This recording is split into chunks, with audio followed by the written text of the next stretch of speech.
in Sustainability Summit 2019. So I hope you enjoyed the morning session.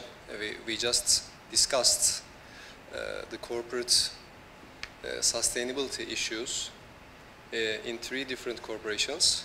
So in the afternoon session, Dicle Yurdakul Hoca will be moderating the discussion. So I'd like to invite her to the scene.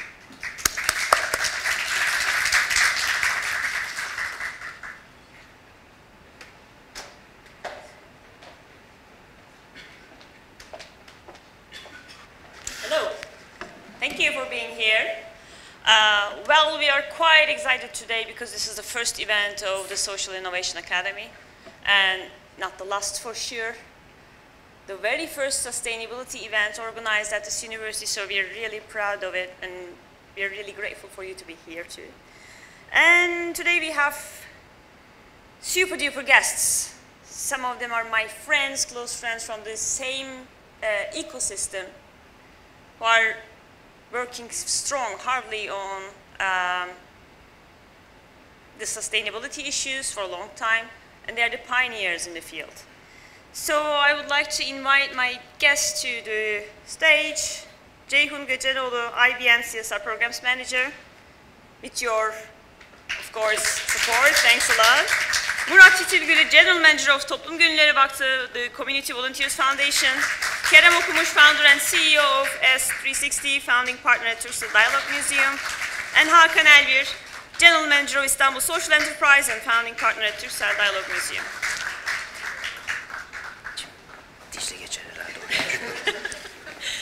Thank you.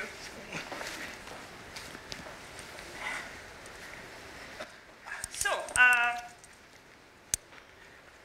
in the morning session, we discussed the importance of social sustainability, why it matters, and why it's important for the world, and for us, of course. And I would like to talk about some facts that emphasize the importance of this issue and why we are here today, and why Social Innovation Academy cares about these issues, and our panelists as well. So today, we're talking about poverty population, poor population, who are living below the hunger line, hunger limit of $1.25 per day. We're talking about 767 million people. 795 million people are chronically undernourished. 90 million children are affected by malnutrition. Every day, 16,000 children die due to preventable diseases like measles or tuberculosis. So we already know the cure for these diseases, but still, this is the fact. 25% of children in Africa cannot even reach primary schools. And every 7th person has no access to electricity, and most of these people are living in the Africa region, which is exposed to the sunlight, right? And there are severe problems of climate change, and every year a fund of $6 billion must be spent on disaster risk management. Only the risk management, my friends. So these are just a few numbers that tell us about the importance of the issue and why we are here today. And these are gigantic problems that we have to deal with, but it's obvious that these problems cannot be solved by the governments alone, at least. And therefore, everyone needs to step in, including corporations, non-governmental organizations, and the civil society, social entrepreneurs, universities, academia, and you. So that's the reason why we're here today. And we will be talking about different perspectives from the private sector and social entrepreneurs and non-governmental organizations. And just because of that, we have a great team on stage today, a great blend of corporations, NGOs, social entrepreneurs. So I need to stop talking now and leave the floor to my panelists. First, I would like to start with an introduction, brief introduction. Could you please introduce yourselves, your companies, your institutions, and your approach towards and the initiatives about sustainability? Can we please just start with you, Jay? Thank you. I was just looking at some videos that I think might be useful for leveraging my talk. My name is Ceyhun. I work for IBM in Turkey for the past 6 years. And before that I was in the telecommunication industry and British Council. Actually one of the topics that I received earlier, so I'll just mention why I started this journey of sustainability and corporate social responsibility. When I was 18, I joined an organization called ISEC. It was a youth organization, maybe some of you know.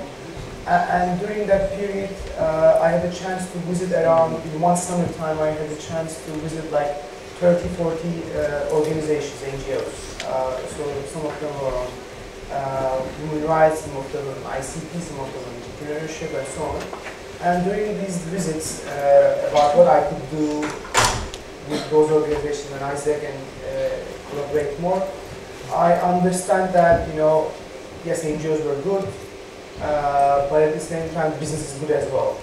So there should be kind of communication between them and partnering with them about the issues of the world on the issues of development. And I decided to study on the subject of corporate social responsibility. So that was how my journey started. Today with IBM, I hope many of you would know, IBM is a global company headquartered in the US, but operates around 170 countries with more than 380,000 people. And of course, and established in 1911, and we are in Turkey since 1938. And if you look at that time frame, more than 100 years, of course at that time there was no computer, there was no data science, there was no AI, there was no cloud, there was no blockchain. So we had to reinvent ourselves over the years of 100 years.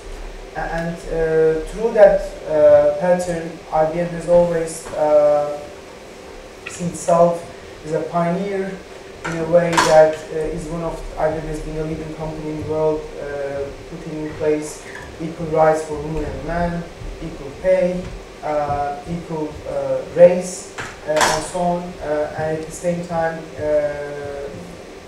putting many things, sustainability issues at front. So coming to this area of artificial intelligence and cloud and other tech words that you hear almost every day in your life, we are now pioneering in the issues of AI principles, and we are putting the issues of how artificial intelligence ethics should be placed. Accordingly, some of the issues that I will maybe talk in the second round is about issues that we focus on sustainability and how we position ourselves. If there is no further questions, but I'm very proud being part of IBM and doing good tech for the world. Thank you very much. What could be these? Yeah, sure. Hello, first of all. My name is Murat. Currently I'm working as General Manager of Community Volunteers Foundation. It is Toplum Gönüllüleri Vakfı for Turkish speakers. I think I'm one of this endemic species who worked in every sector throughout his career. I started as a government official for Ministry of Economy, and then I transferred to an international organizations, UNDP, United Nations Development Program, a specific agency of UNDP which is working on supporting private sector to be a part of the development issues. So I worked there almost 4 years, and then I switched to a corporate bank, a global bank, also has operations in Turkey. And then I ended up at NGO, non-for-profit industry, luckily. But I think it was always about social development for me. And that brings us to some brief information for you about TOG. TOG works in a nutshell in the area of social development and enlarging the social capital in Turkey. So we work for youth and with youth, mainly with university students as volunteers. And we invest as an institution in youth, and we expect young volunteers to produce social value. So what we invest trainings, skills, scholarships, we invest know-how, we invest with our values that we believe that are the most important parts of social sustainability, actually, and I will come to that in a minute, maybe in the second tour. And we expect young volunteers to be aware of what is going on around them, like social problems, environmental problems, what do you suffer, in short, and what have you done so far, we ask. And we invest with some education, some trainings of how you can solve a social issue through a social sustainability project or a social initiative. And throughout some principles, we expect them to conduct these kind of projects and create social value. So this is a very quick summary what TOG does. I will give you more details. Yeah, we would love that. Yeah. Thank you. So now it's time for Hakan. Yeah. Hi. Hello. My name is Hakan Edbir. I am the founding partner of Turkcell Dialogue Museum, let's say, since 2013. First, we realized dialogue in the dark with this gentleman in December 2013. And then in 2016, we opened Dialogue in Silence, and the whole concept turned into a dialogue museum with the help of Turkcell brand. Since then, we have been running Dialogue Museum, and so far we have received almost 300,000 visitors. And recently we measured our social impact, and we learned that our main visitors are coming from, let's say, schools, including universities, including your university. Thanks to Murat and also Dicle, of course. Let me introduce myself a little bit, what I have done so far. I started to work for an education foundation approximately 20 years ago. And at that time, I realized the importance of experiential learning idea. And this is the very important and crucial learning approach, I think, the best way, let's say, because rather than listening to someone or looking at somewhere, you touch what it's explaining to you, or you touch, or you feel, you smell, something like that, okay? You interact with the topic of subject. So then I worked for a culture and art foundation, and at that time I realized the importance of the museums, and I understand the approach of social learning spaces, social learning environment. And that's why we decided to create a platform where people can come to experience something. And that's why actually we decided to open Dialogue in the Dark, in order to create a platform where people can encounter with other people. Because in our country, but in the world, of course, polarization is increasing day by day. And that's why otherness issue becomes more important. And in order to, let's say, face with this issue, you need to encounter with other people. And that's why we give more importance to our place, where people, you know, from all around the city, all around the, you know, country, can come and meet on this only one purpose. So that's why we are pursuing this idea, and that's why now we are working on another, let's say, otherness issues, such as refugees, such as elder people, etc., etc. And I hope we will increase number of that kind of museums in country, of course, in a country. Yeah, thank you. Thank you. Kerem, could you please introduce yourself? Thank you, DJ. Kerem, the So, gentleman. Let me give you a brief introduction of me. Thanks. This is Kerem. I'm an impact designer and also impact investor. I have been doing this investments in the last 5 to 6 years, but before then I worked for the Regional Environmental Center, which is an international diplomatic organization helping countries to develop sustainable development policies. And I helped Turkish government to develop their own macro environmental and sustainability policies just for 5 years. And then I moved to World Bank. I worked for 3 years in DC and also in Istanbul. I was doing climate finance all around the world. I was providing finance in sub-Saharan Africa, in South America, Latin America, and also Southeastern Asia for the people who are affected by changing climates, because people were leaving their homes, people were leaving their fields, people were actually kind of refugees. So we were helping those people to become more, you know, to be in the economy and in the society as well.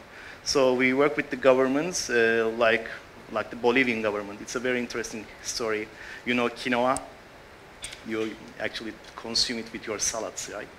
Quinoa is the most precious food for the Bolivian people who are living below really $2 a day.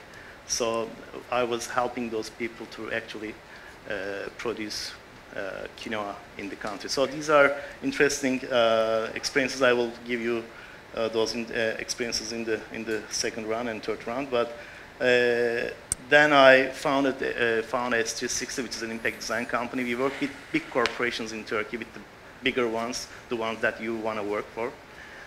So we work with the business executives and the CEOs and the CFOs to transform the companies in a more purpose-driven way.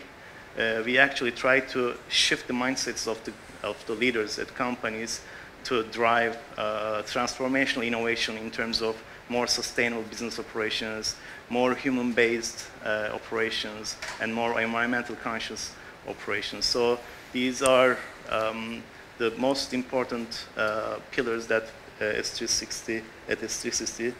And also I'm also representing B-Lab, B Corp community in Turkey. I don't know if you have ever heard of it. B Corp is a benefit corporation approach all around the world. There are various companies, purpose-based companies, are trying to actually be recognized as the by governments as purpose companies, purpose-driven companies. So I'm actually representing the B-Lab community in Turkey, and also I have some investments in sustainable fashion and also organic food systems. So I really want to invest in purpose-driven brands and purpose-driven companies and also startups. And recently we found Imece. I don't know if you ever heard of it.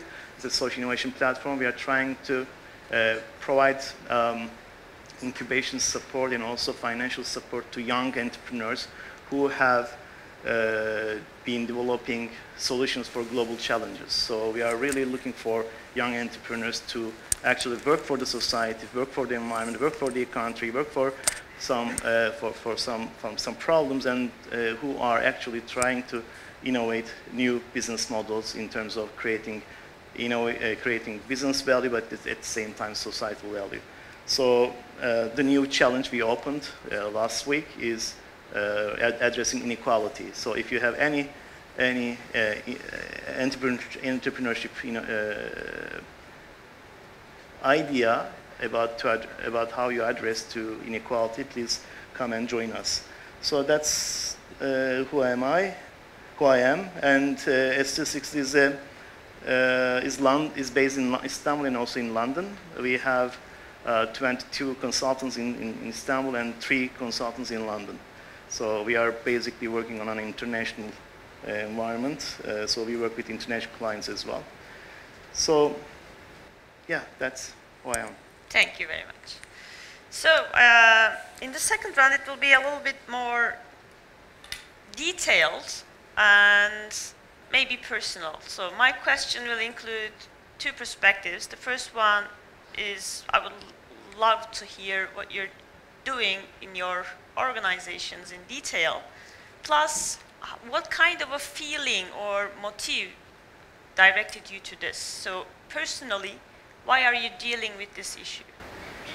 Actually, I think Murat has mentioned, and like he mentioned about his personal motivation about development. It was the case for me as well. And actually, I always think of social development in different ways, and I think my personal touch in there is about engaging business and society and the community around them to deliver issues, the problems of development. So my ambition is actually there about how we can develop our societies and communities in a better way and to better live. At IBM, how we do it has different faults. And the first one, I think, comes from the basic strategy and basic principle of the AI principles that we have. The AI principles we have underlies the fact that AI is for everyone, and we need to democratize the process of AI and how people are accessing and using artificial intelligence. And of course, to do that, of course, that's the principle. But of course, principles are there, but we need to show how you do it. And that's why we really focus on education and skills development of individuals on their digital skills and how we could embrace digital skills. So that's why IBM is really heavily investing in education. And maybe some of you would know, but in 1940s, when we didn't have the computer sciences, IBM has been the leading organization in the world in developing curriculum and supporting universities to establish computer engineering programs. And today we are doing it in a similar way around the world on engaging a model called PTEC, Path-Based Technology Early College High School, where we claim that in the universe of computer sciences and different areas, the university education that we receive is only 4-year university education is not required for some of the positions that might be needed to fill, and we call them as the new-collar jobs. So to fulfill a new-collar job, we are saying that 4-year high school education combined with 2-year college degree is substantial, and of course not only those learning in the school, but as we said earlier, in terms of learning, workplace learning, internships, mentoring, and those kind of support elements would be required for a 6-year degree called this PTEC model. So that's one of the leading programs that we deliver around the world, and hopefully in Turkey in the coming years. That's one of the things that we do in terms of education. At the same time, IBM Volunteers has been in different countries and all over the world, has been pioneering in sharing their expertise and knowledge about digital technologies and IT.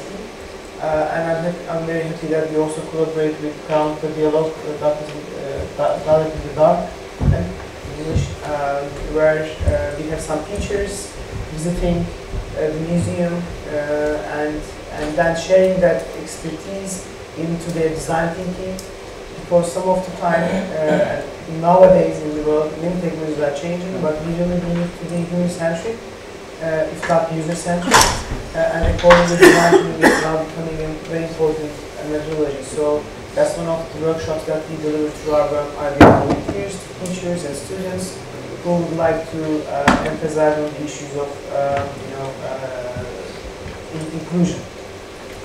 So another part of thing that IBM do is actually, as IBM is becoming an AI and cloud company, we are really relying on data and analytics.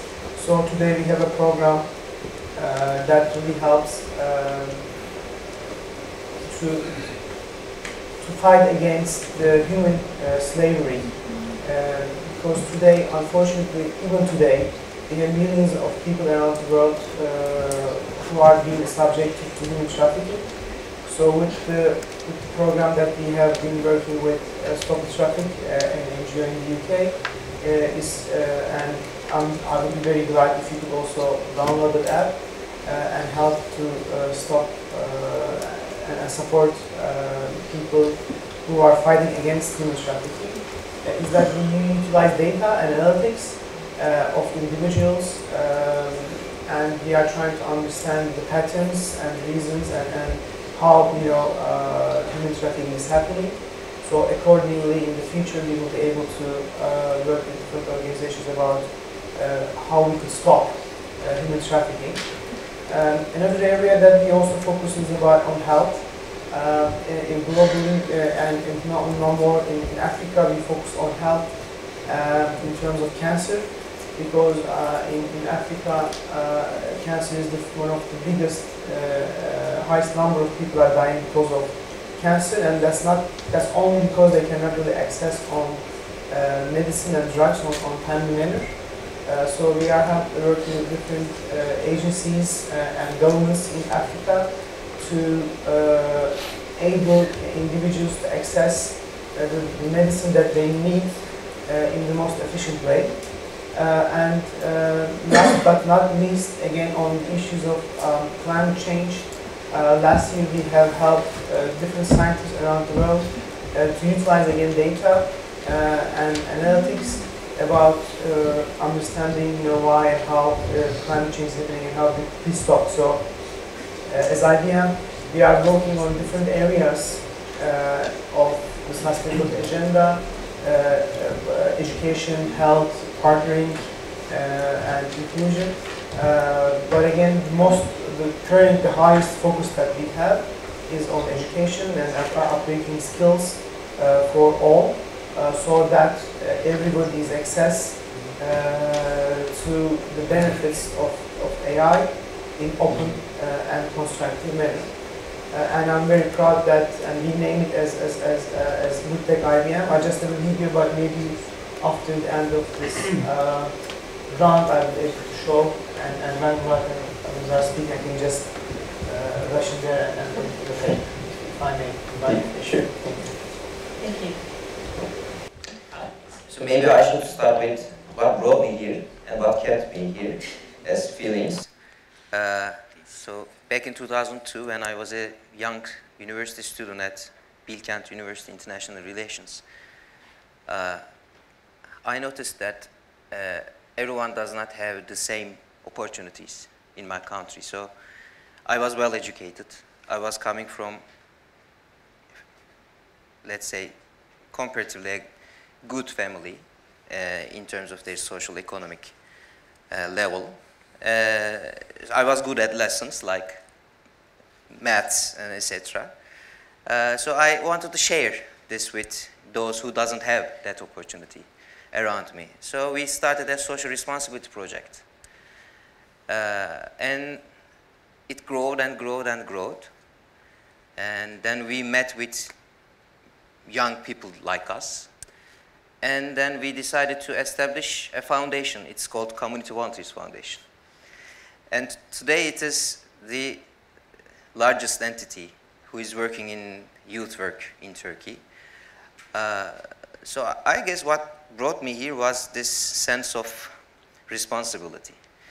But what kept me here was the atmosphere we had and the participation level we had in Community Volunteers Foundation. Because when I was young, I remember the day I joined TOG, I called my mom. I said, I just joined the foundation, and she's gone crazy. I guess she still is. But so the first question she asked was, are you sure? Is it political? Who are they? What are you going to do? What will they do to you? Because for people who experienced 70s and 80s in Turkey, it is not an easy thing to digest that your son or your child is joining somewhere which is called foundation, and so I explained that so this is a place that I can decide what I will do, and this is a place that I am starting as a young Turkish citizen, and it doesn't matter what you think, it doesn't matter what is your political view, it doesn't matter what your sexual orientation is within Turkey. You just focus on a problem, you produce a solution to that, and you come together with people like you, like focused on solving some kind of problems and not focusing on anything else. So, and in this process, you start to interact with each other.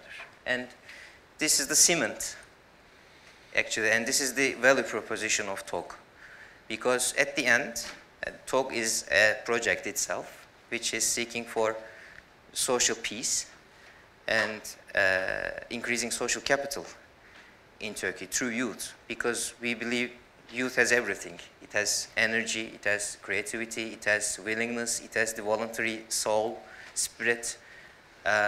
So you need to find a way to launch this energy into some kind of social product, social value. And it is youth itself, again, because you cannot tell, this is my personal view, you cannot tell any young people what to do, because at the end, they will decide what to do. And you will not have nothing to do with it. So this is the value proposition we have. And today, let me give you some numbers, because I'm general manager, so I have to give some numbers. I have to speak with numbers. So there are around 30,000 young community volunteers in 80 cities of Turkey. They are organized under 135 university clubs. Only last year, they have produced over 2,000 social responsibility projects and activities and campaigns. So they created a social value that we calculate in a specific calculation and a specific formula, which equals to more than 50 million Turkish liras. And they created around 5 million voluntary hours of work. So it's kind of a giant factory producing social value. And that cement that I just talked about is the main focus from the organizational point of view. We focus on how they do it. So young volunteers has a right to do mistakes in TOG. They have a right to make decisions. They always have a second chance. As long as they experience and live and make the others live 6 values we have, which are like respect for differences, transparency and accountability. So do what you say and say what you do. Teamwork, of course. Local participation. We have a rule that we say, so suppose that you want to change something through a social responsibility project, and we say, okay, so the first thing you need to do is to mobilize local people. And if you will prepare some kind of project budget, make sure that at least 70% of that budget will be raised from the local resources. So these golden rules make the young volunteers to establish bonds locally and express themselves, learn how to express themselves, learn how to prepare a folder that you will put in front of a mayor, and you just got 30 seconds. So they have to learn it. And then the clue here is, if you do it that way, then your solution will last longer than you stay there. That's where we end up at social sustainability, actually. So since the locals are owning the projects, owning the solutions, then the solutions will have a chance to last longer than your graduation, let's say. And entrepreneurship is our other principle, and lifelong learning is the last one.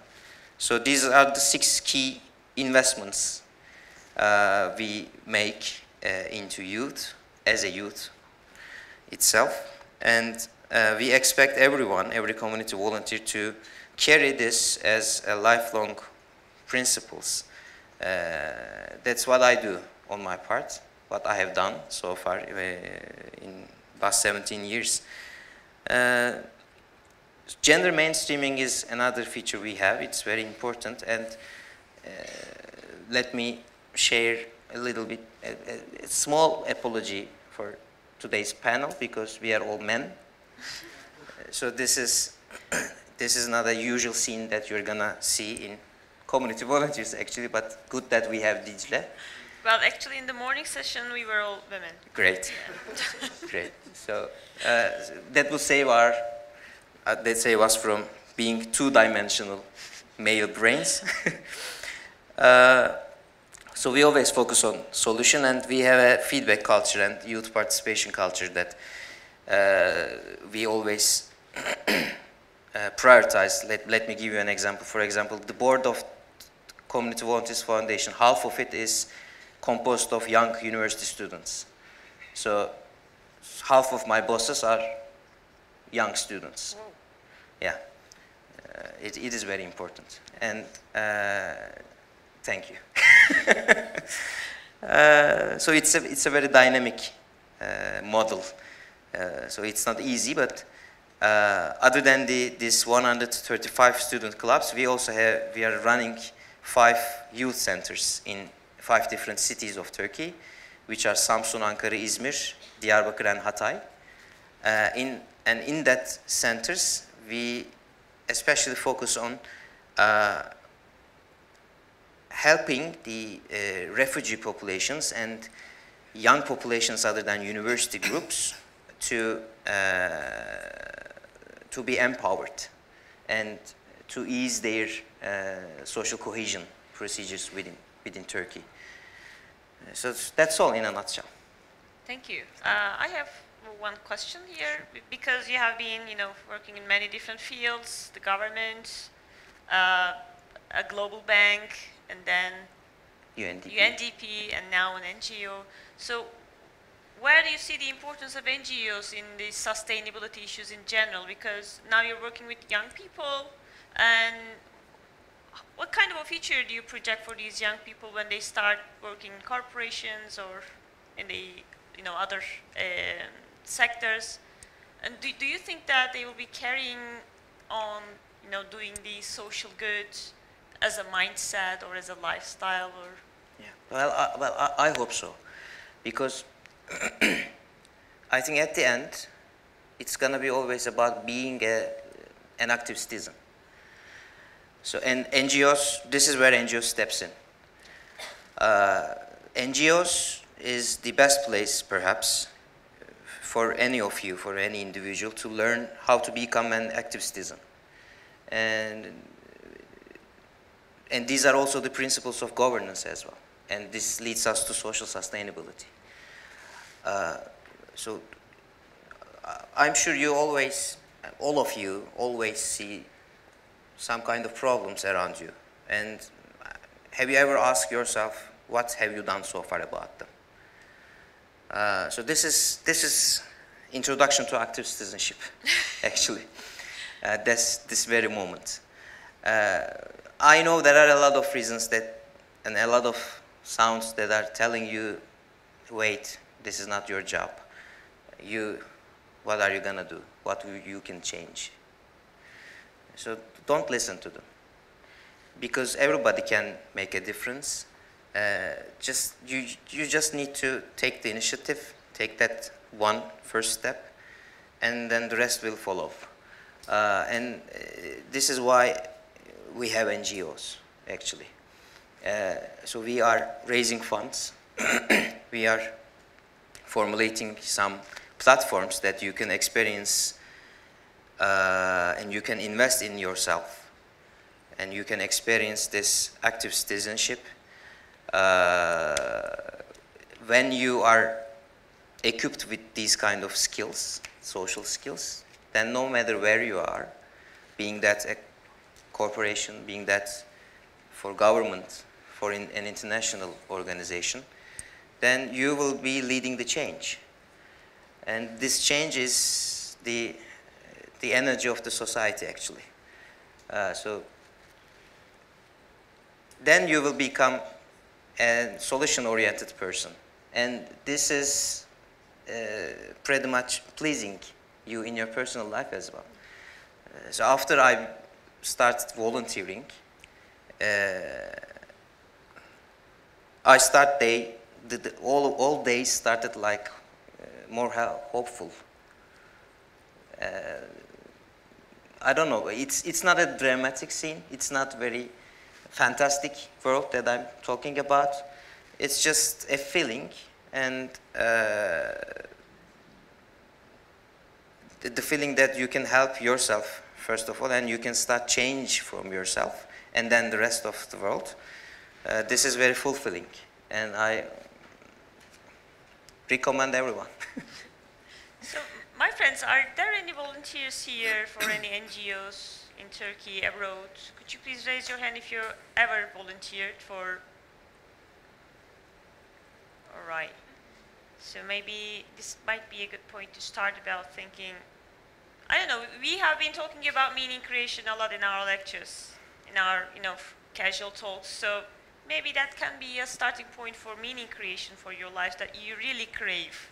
And I know that you're after meaning, creating meaning in your lives, and maybe that could be a good starting point to think about, to elaborate. If I may be pragmatic, not the social point of view, but on the professional point of view, I'm sure volunteering would help you with your professional careers as well.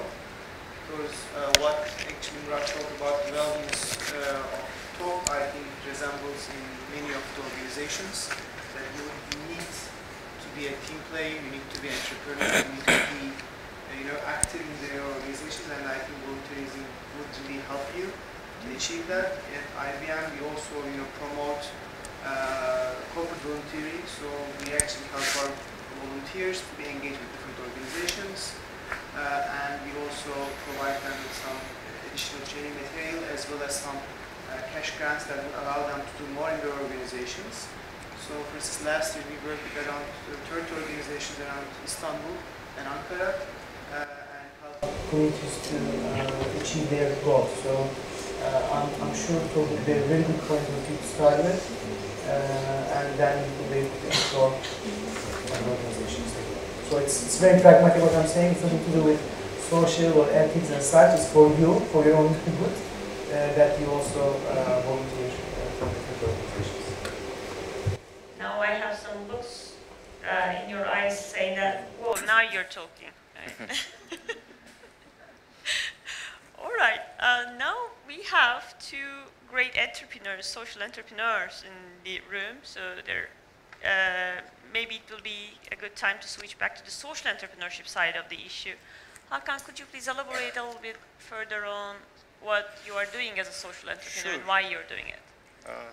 I'm not sure that it's working, but it's working. Okay, sorry. Okay.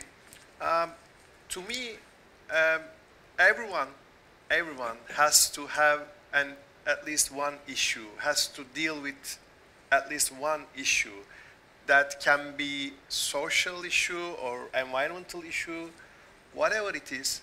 But all of us, whether you feel that you are not a social entrepreneur or whatever it is, as a human being, if we are living in this century, 21st century, since the world becomes more complex, resources are decreasing, poverty are increasing. The problems are becoming more complex.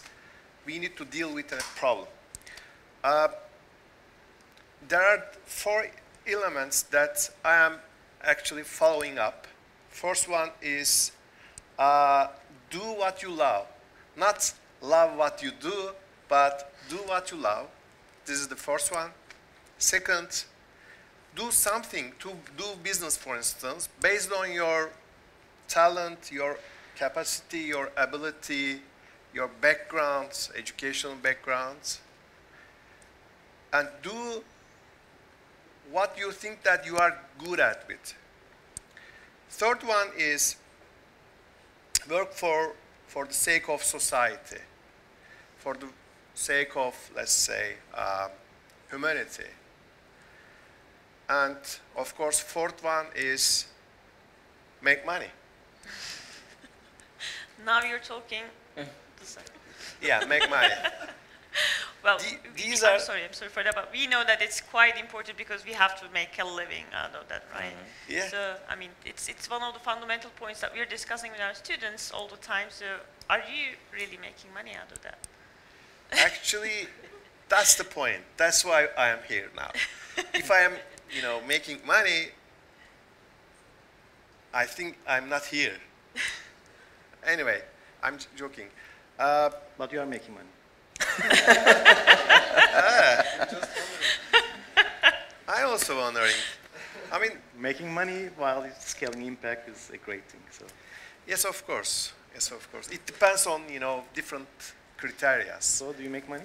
We can, we can discuss later. He's my Anyway. partner. I have to ask you now. He has to know, anyway. When it comes to social entrepreneurship, we all know that social enterprises are not recognized in law yet. We are also working on this, issue, and hopefully we reach some point that we are so close to make it, let's say, it's in a legal frame, and I hope we will give you good news within, let's say, 6 months. Yesterday, for instance, we had a very important meeting with Istanbul Chamber of Commerce, and we will also, talk about this issue later. It's a, kind of, let's say, teaser. Making money is so important, of course, but the most important thing, where to use it, Okay, you are making money, you are gaining money over your social business, but with this money, what are you going to do? Are you going to invest this money on another social project? Are you going to invest this money on another environmental project? That's the, I think, issue. That's the key point. I used to work for Para Museum. Perhaps you heard that, or you've been there. It's a culture and art institution, let's say, belongs to a family, Sunan Inan Kıraç. Very respectful family, and they have their own collections. And at that time, I felt that one day I'm gonna have my own museum. My own museum where people can come, can learn something in this, place. And once I left my, job, I quit my, job. I brought a very specific and, let's say, unattractive subject, which was climate change. And we opened climate change exhibition in 2000 and I think 10 or 11. We lost a lot of money. No, what I was trying to say is we raised a huge amount of money. It was approximately $200,000. And we invested this money on this temporary exhibition. which lasted three months, I guess. And approximately 40,000, 45,000 people, visitors, aged between 7 to, let's say, 60, came to experience the exhibition and get a, idea about climate change. That's why, I kept saying that making money is important, but the most important thing is how to use it, where to use it. And another point is, of course, collaboration. For instance, in the Dialogue in the Dark, at the beginning, at the first phase, we needed approximately 1 million Turkish liras for the investment. And we didn't have that amount of money. No. But we raised this money over, organizing some partnership, mainly sponsorship agreements, let's say.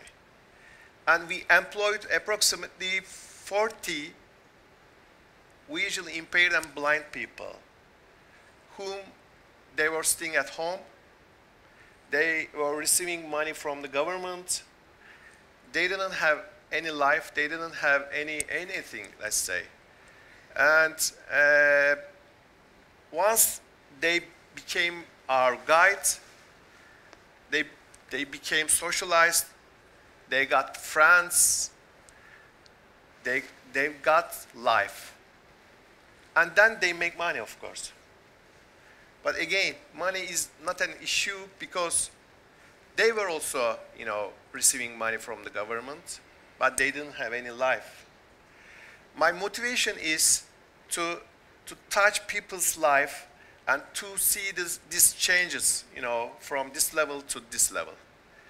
And that's why, we kept doing this, social business, let's say. And hopefully we will make money. Yes, we will, soon. 100%, I am sure.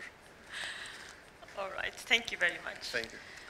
So Kerem, now it's your turn. And I recently learned information for me that Kerem do not like to attend these type of talks and usually do not prefer to attend these type of talks because of personal, preferences. But he's very kind to accept our invitation, and thank you very much once again. And we really appreciate it. Thanks a lot. Thank you very much. I would like to add to Hakan's comments because he's my partner and I have to. He's a great entrepreneur, by the way. He really want to change the world, and he really want to change the museum understanding. So he's very much stick into experiential learning and so on. So he's following his passion, and the money comes afterwards. In a way, I mean, if you follow your passion, the money comes. So the passion is very important. The passion to actually solve a problem, to passion to address a challenge, is extremely important. So you need to keep your passion always alive. The money always comes. And I think Dialogue Museum is a very profitable and very sustainable business. So for the last 5 to 6 years, it's still alive, and it's also operating with, almost 25 employees in the payroll. Yeah. So that's very important. And also for social innovation, before I tell my story, I think we are very lucky. I mean, the young people living in Turkey is the most luckiest people all around the world, because Turkey is a very complex country and there are lots of challenges to solve. So you have lots of ingredients to innovate. So that's why Turkey is a kind of a Bay Area of California, So this is the social innovation breeding ground. So you need to provide solutions for challenges that we are living in Turkey. So that's why you are very lucky. So you need to really focus on some of the problems of the country that we are living for. So, and social innovation has become a kind of a mainstream business as well, because all around the world there are new investors, which we call impact investors. They are really looking forward for business models that create impact, that create societal value. So if you prove your business that creates value, at the same time generates some income, that's a great business model to invest for some of the investors, because all around the world granting and the understanding of grants and understanding of support mechanisms and understanding of government funding is actually losing ground, because I did work for a couple of international organizations. I witnessed that the world has a lot of challenges and very complex problems, and the governments, not only the governments or the international institutions, are capable of solving those problems. So we need to engage financial markets, we need to engage businesses, we need to engage leaders and youth and any aspect of the society as a solution provider for these challenges. So that's why all around the world the system is being changed. Investors are looking for new modalities, and businesses are transforming. New business models are emerging. So you really need to follow those new emerging ecosystems. So that's why, if you have a good business model and if you have your passion in your heart, and if you have your business model, no way you can find the money. So when I was working for the World Bank and for the Regional Environmental Center, I witnessed that business is extremely important for the world, because 85% of the workforce is working for the businesses, and almost 72% of the economic value is created by businesses. So you have to change businesses to actually create a sustainable ecosystem in the world and in the planet. That's why I thought that while I was working for those international organizations, I need to address the business society, to transform the mindsets to sustain a more purpose-driven businesses to actually address some of the challenges around the world. So we work with the CEOs and with executives, and we ask one question: what is the most material issue for your business when you look the next 5 years? For the Turkish CEOs, almost all the CEOs are addressing one issue. Can you guess what that issue is? What is the most important challenge for business executives today in Turkey when they look for the next 5 years? No, they don't tell economics. No, they don't say instability. Talent? Yes, exactly. The talent. The Turkey's biggest problem is going to be the talent. To attract talent, to keep talent, and to find talent. Because talents are leaving Turkey, and also the education system is not really supporting to create new talents in the economy. And also, we have like millions of people who are not in education, not in training, not in employment. And with the 4 million refugees who are actually living in Turkey together with us is also another problem. So, because the new economy, the new business models requires innovation and requires assets to innovate. So one of the most precious assets to innovate is the talent. So in Turkey, we are really looking forward to finding solutions to address this talent problem. And the second problem that we are working on is the climate change. And climate is changing, and we work with some of the biggest Turkish food manufacturers. And 5 years ago, they were drilling the ground and taking underground water from 100 meters. In 5 years' time, 1,000 meters. Can you imagine? And the United Nations announced that in 2025, Turkey is going to be the highest risk country in terms of sustaining its economy because of water scarcity. So that's very important. And climate change is also changing the patterns of our consumption, changing the patterns of our production, and we are really need to challenge this problem. So the other thing that I can tell you is that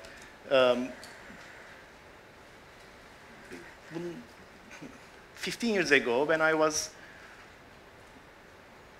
attending climate negotiations together with the Turkish government, like I don't know if you ever heard of it, climate negotiations every year There are countries are coming together to find common solutions for the world, emission reduction strategies, emission reduction policies, and so on. And 15 years ago, we were talking about how we can keep the world more sustainable for our grandkids. 10 years ago, we were asking the same question in the negotiations, how we can keep the world more sustainable for our kids, grandkids and kids. And now we are actually talking about how we can sustain this world for ourselves. So that's a very, very important, I think, finding for me, because I was going through the whole change in my life in the climate negotiations, what I'm witnessing. So that's why we were thinking about future generations, we were thinking about our kids, now we are thinking about ourselves. But at the same time, forget the future generations, forget your grandkids or kids. Now investing in sustainability brings money. So, because, you know, I don't know if you ever heard of it, the United Nations Sustainable Development Goals. I think you know, right? Anybody knows? United Nations Sustainable Development Goals? Okay, there are 17 goals. How we can sustain the world in the next 11 years until 2030. There are 17 goals, from inequality to climate change, from innovation to water scarcity to well-being and other stuff. And now, if you're investing in new business models that are addressing some of the global challenges, it really brings a lot of new innovation. It really brings a lot of new product and service that are uncompetitive, that are also very, very, that have market niche. So that's why the latest report I would like to say, I would like to refer, the Sustainable Development Commission published a report last year, and investing in social problems, investing in social challenges around the world could generate $12 trillion of new economic opportunities. So that's very important. So you have $12 trillion of economic opportunities around the world. So you need to understand what kind of opportunities you can actually generate and what kind of business models you can actually bring in. So that's why sustainability is not about future generations anymore. It's not about our kids anymore. It also has a really strong business case.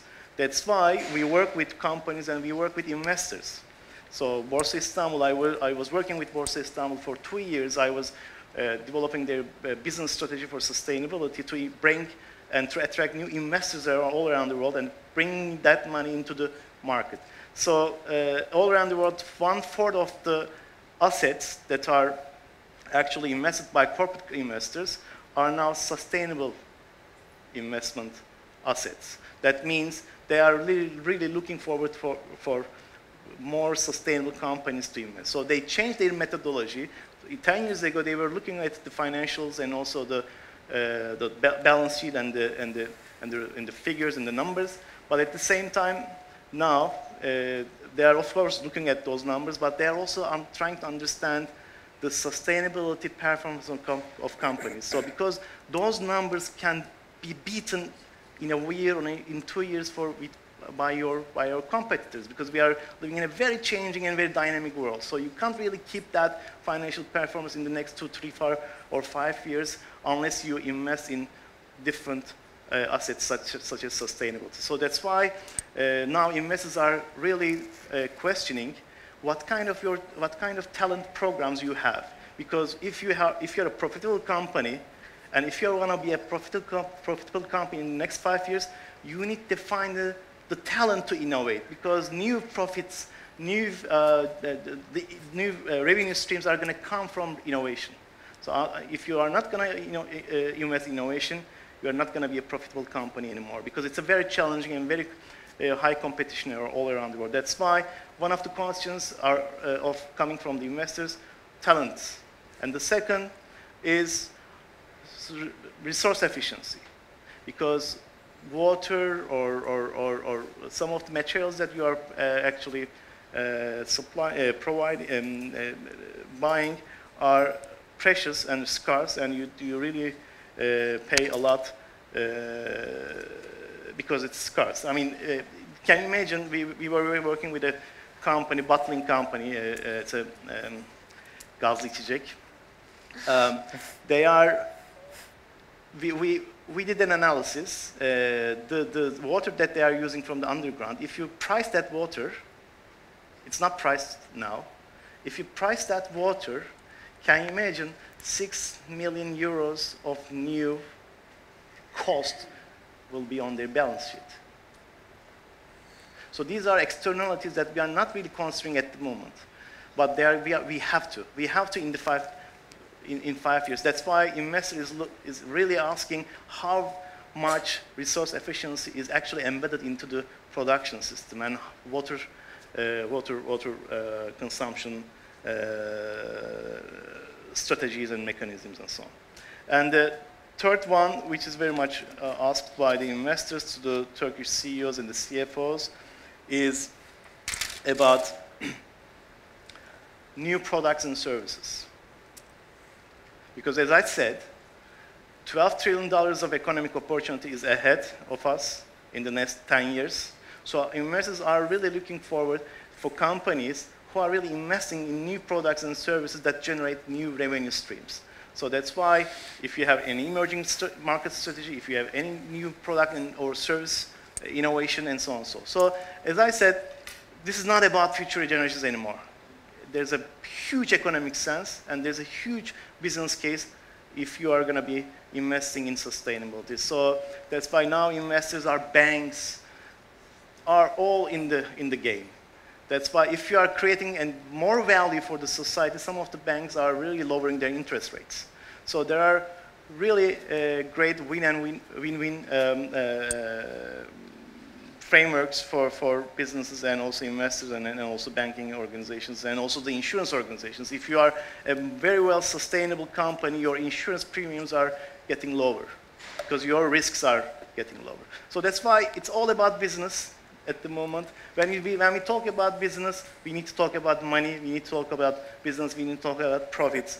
Of course, sustainable, the world is great, we know, we love kids, we love nature and so on, but this is not the way how the CEOs are looking at.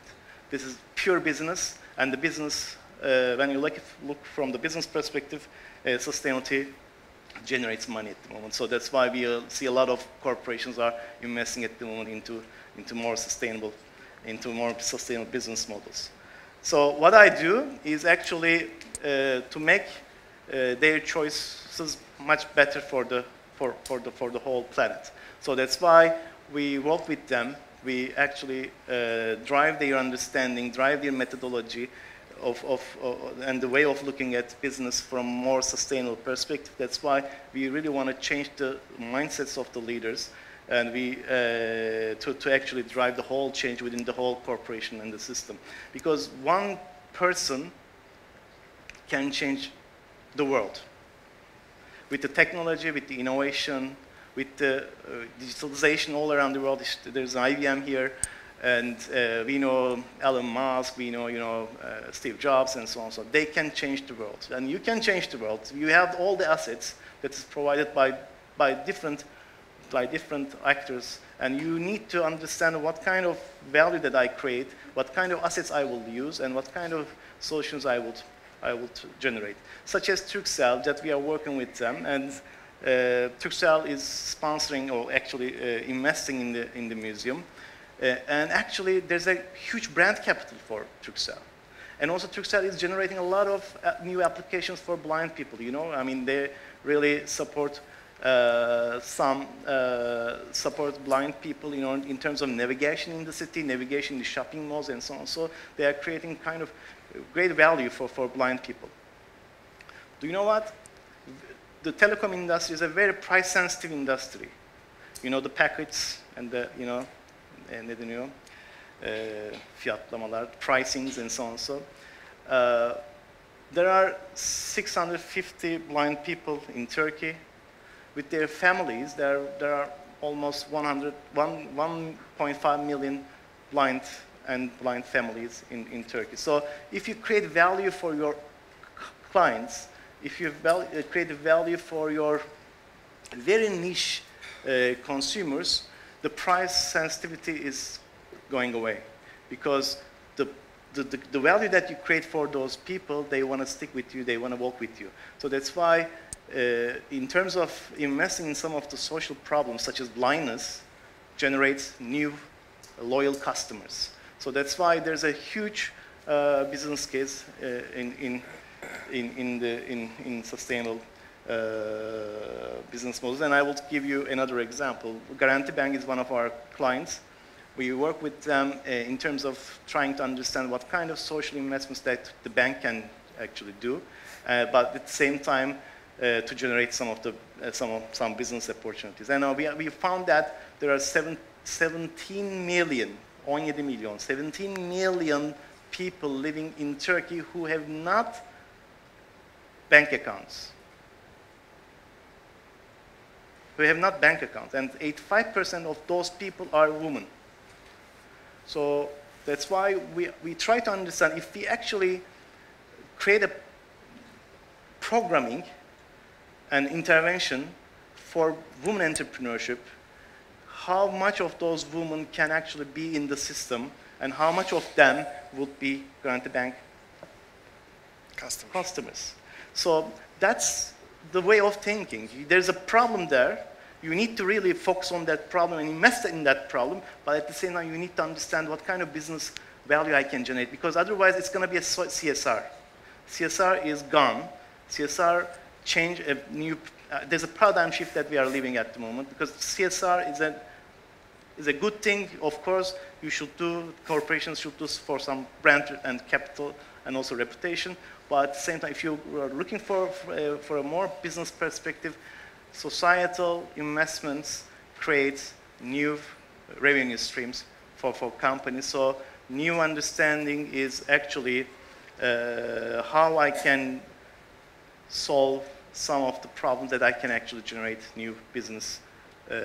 So that's a new understanding, and that's very important. So we work with companies for actually how we can balance out the societal needs and the new revenue streams. So I'm sorry, I'm very no, thank you. Thanks. So these are very important information, because we have been talking about how to create the business case out of these, problem-solving initiatives. So there is the business case and there is the win-win situation, actually. Yeah.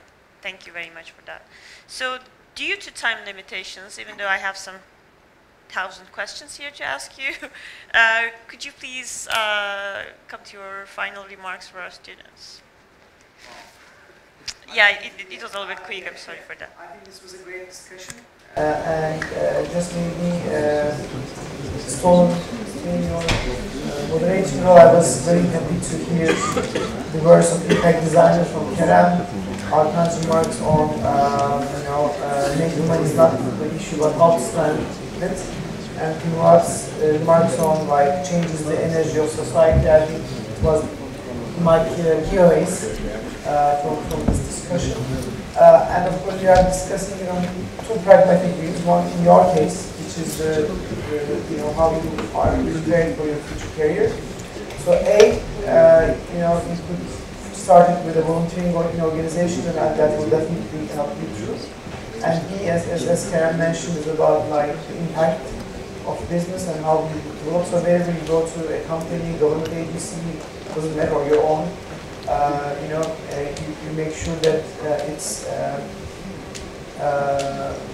you are making impact while you are earning. And I just want to show the video, because I worked so hard on it, that if you remember IBM as a good tech company, because when all these examples being out here, the technology is the key driver, because the reason why 17 million people and 85% why the company is looking at that part of the world is because the technology in the world and the new microfinances and payment methodologies, the current companies are facing a big threat from new disturbing companies. We always talk about Uber, we talk also about Airbnb.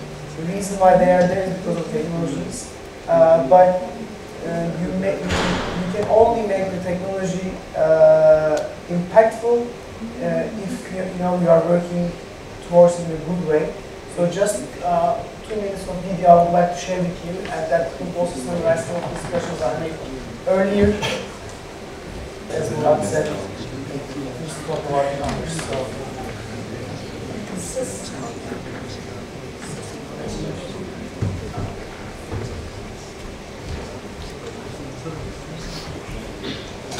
And I'm also very privileged to work with all of these guys over here. So we haven't had a collaboration with Murat yet, with Talk, but I hope we will do. And thanks for the support from the partners for all over the years.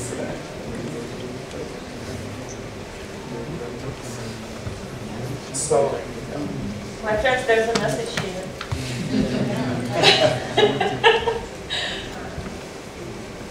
It is good, right? Ses alabilir miyiz lütfen? anyway, there was an energetic music there, so we'll get all music. So this one is the one that I mentioned to you about the human trafficking. So if you just Google this option, you'll find. This was about the forecast that I mentioned to you about the biodiversity area, and this was about the health area, where actually chemotherapy is important, but to make it affordable treatment for everyone is also very important. So for social impact, let's put one word and get the idea in mind. Thank you very much.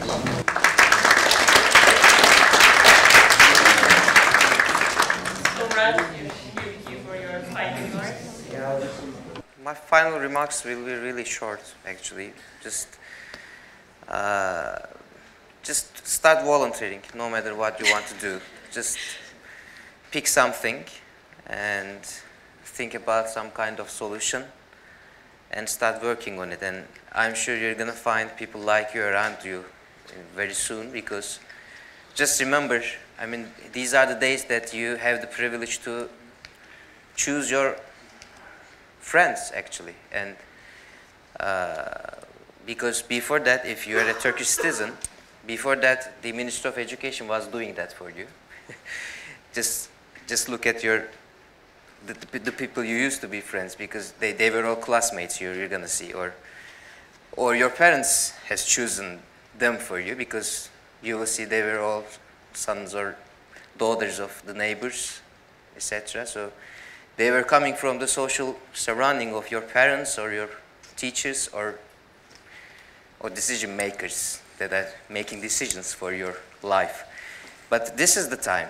This is the time when you spend in the university that you're going to choose your own social capital and people that you like to be with you and you don't like to be with you. So just take the initiative, take the lead, and start working on something. You will like it. That's it. And I just checked the figures, what we have, what the volunteers in Altınbaş University, the community volunteers in Altınbaş University is doing. They're not doing anything because we don't have any volunteers here. Oh, So if you want to join our ranks, then you're always welcomed. You can email me. You can find my email address from Dicle, or I can share with you right after the session. You can always email to me, and I will pass the information to the respective department we have. We have a huge, big team supporting youth across the country. We are 75 people located in 6 different cities. So we do youth work. We are youth workers. I think we know what we do, so you can trust us, and just if you want to join, I want to know that. So that's it. That's my final remarks. And thanks for the other panelists for being here.